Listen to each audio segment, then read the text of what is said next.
Good morning, it's Kevin with Northwest Green Clearing here. Today we are on a project where we've actually been here before. This gal has a piece of property out here in Matlock that actually used to be old timberland, but she's got a couple of things that she's wanting to do. One of them is open up some space because she's got a gorgeous view of the mountains, but wants to thin the trees out a little bit so she can see the mountains, and also they were a little bit tight together, some of these trees, so she just kind of wants to space them out so they're a little bit healthier. And I was out here in the summertime, opened up all this underbrush. This used to be a really tall brush, and you can see the vegetation's already come back, some low-hanging slough, and it looks really nice in here. But this next section that we're doing, he's going to be mulching up some of the trees that I had dropped in the summertime, because I had the cat 299 with the FAE head for the underbrush and some of the smaller trees. But now that we've got the Gyrotrac out here, one of the things that we're going to do is, instead of going around with the chainsaw and felling every tree individually, you know, that's what we've always done in the past. It's a little time consuming. But what he's going to be able to do with the Gyrotrac is come up to the trees and just mulch the bottom of it and be able to gently push them over with a push bar. That's going to take about 15-20 seconds versus several minutes with the chainsaw, and it's a lot safer to control where they're falling. And I've already discussed with the customer, she has concerns about losing parts of the wood because we're mulching the bottom of it. But what we're doing is, we're doing it selectively. She's got a lot of trees that at the base of them, and a lot of trees are like this, where they have a little bit of a bow to it or a little bit fatter at the bottom before they get to the actual size that are marketable. So what ends up happening is, you're only going to cut them about chest high with the chainsaw, and then they fall, and then you basically got to cut off that bottom part anyway, so that you've got a clean section of trees to be hauled away to the mill. So what we're actually going to be mulching on the bottom isn't marketable anyways. This is going to get cut off. So using the Gyrotrac, we're going to fly through these trees. We're probably going to do about 35 of these trees here in, you know, hour and a half, couple of hours. We'll see how that goes. But I do know for sure it's a lot faster, a lot safer than going around with the chainsaw. Especially we've got a little bit of a breeze coming, so being able to have that bar on there to secure it and then push it over, it's going to be much nicer. So, all right, well, Eric's over here with the Gyrotrac. I got to get out of the way because I'm right in the front of that head here. So we'll show you what he's got here. You can see at the bottom of that tree where it kind of bows out. That was going to have to get trimmed off anyway, so there he goes.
Any part of the marketable timber is right there on the bottom where that base had to get trimmed off anyway. And we don't have the excavator on site right now. We just came out here to kind of clean up the area so that when we actually start doing all the tree falling, we've got a nice open space that you can see that he's cleaned up for us. So now we can be dropping the trees, not into brush, not over stumps or anything like that. So when we come back tomorrow, excavator will be just off to the side. He'll push a tree over. We'll be able to move it out of the way. He'll take that stump down to the ground. We'll limb it up. Take the tree over for staging to get picked up. And all the branches that are left there, we'll drive over real quick with the Gyrotrac. And then we're back to a clean slate for the next tree to drop in that whole space. So we'll keep after it and we'll update you as we go along. And thanks again.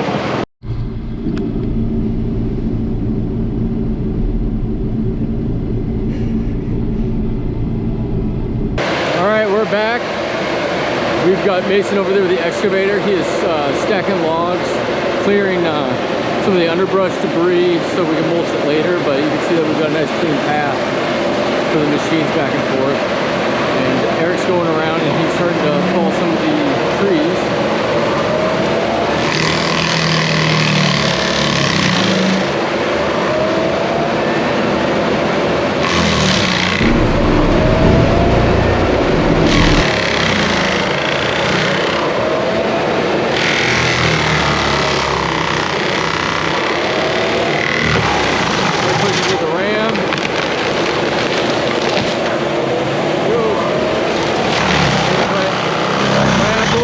That stump flush to the ground.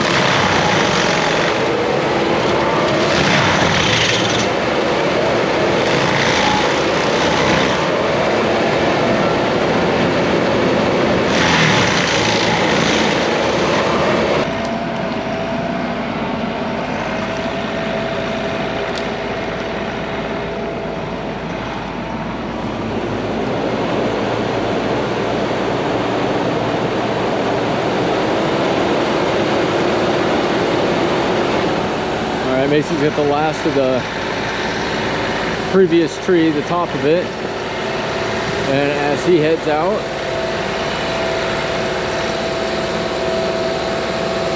Eric gets in position for the next tree to drop.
Okay, so here we are. We're about halfway on, a little over halfway done with the front side here where we've dropped all these trees. And I just wanted to kind of stop before we start doing a little bit more here. I got some free range to walk around without the mulcher going. But you'll see here, more often than not, we actually get calls for people that have had trees taken down at their place and there's a mess left behind. And you can see here, this is typically after someone comes in and does a little bit of logging, all this slash, these are the branches, but then you also see, you know, some of the tops over here and over here. They're not marketable, and those things usually just get left on site. And you can see it kind of scattered all over the place. You can see we've done a little bit of cleanup here just so we have a cleaner area to take the logs for staging for pickup. So yeah, usually people are getting this stuff left behind by logging companies, and you know, that's just not something that logging companies do. The only thing that they probably do beyond this is stacking them into big slash piles, and then people are left with that. And then even if they've got these slash piles, they still have ruts from all the excavator equipment, from the bucket grubbing things out to the tracks. And you know, this is going to be her backyard, so she's going to want it to be, you know, kind of a park-like setting. So you can see I've taken out trees here in the past, about 6 months ago, and you can see that after all these trees that I've dropped and then I mulched up, you got some salal and some native brush coming back, and this is what she's going for. So this did start as all this standing timber. It was a little bit tighter. You can see that I got some more dropped over here that we're going to clean up. But she wants that to be a little bit more open, so we're going to thin out the trees, get these trees so that they can grow more efficiently, not be growing on top of one another. We've got some trees that are actually just intertwined with each other.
All right, so here we are. We're at the final stages here. This is the landing here where we've got all the logs stacked up, ready for pickup.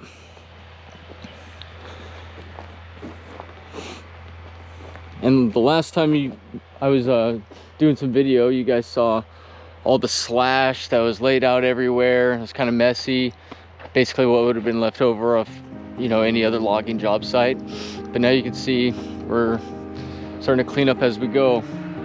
So no stumps, no slash. The mulch is evenly distributed throughout the whole area. You can see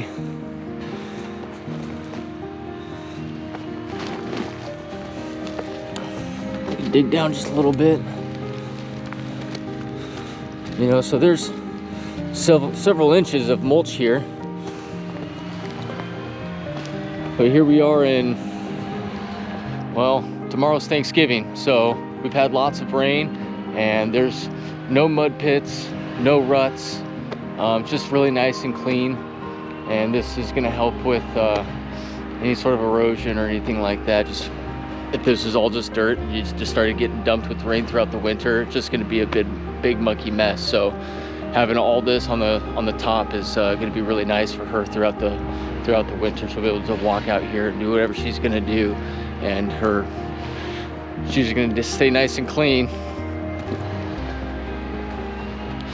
So as you can see here, this is the edge. This is an island basically that she wanted all the trees removed. But then we came in here.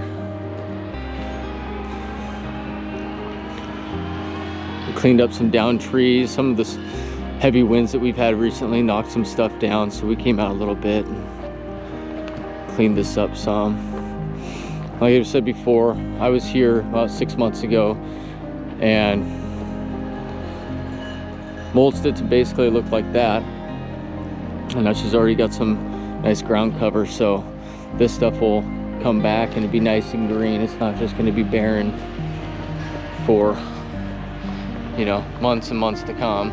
It'll look all nice and natural, park-like setting here real soon. So I'm going to walk over to the other side of the property and show you some other areas that we've done as well. Okay, so here we are, the entryway in front of the house, and you can see there's some trees down here right on the edge of the yard. And this is all originally stacked with logs, and all the slash was right here along her driveway. And we've mulched all that nice and clean, and you can see that we thinned out into the woods a little bit here as well. And on the other side of her driveway, she had about another 15 trees that came down over here just to thin it out. Taking just finishing up on some tops of stumps that I had cut down that were close to a power box. We didn't want to grind those down, so we just threw those into the woods. So he's going to mulch that up as well. But again, there was trees all throughout here she wanted thinned out. Trees are gone, stumps are gone. They're buzzed down flush with the ground, covered with some mulch. And over here as well, no ruts, no mud. All right, well, I'm gonna get back to it, finish cleaning up so we can get out of here. Thanks a lot for watching, and we will see you guys on the next one.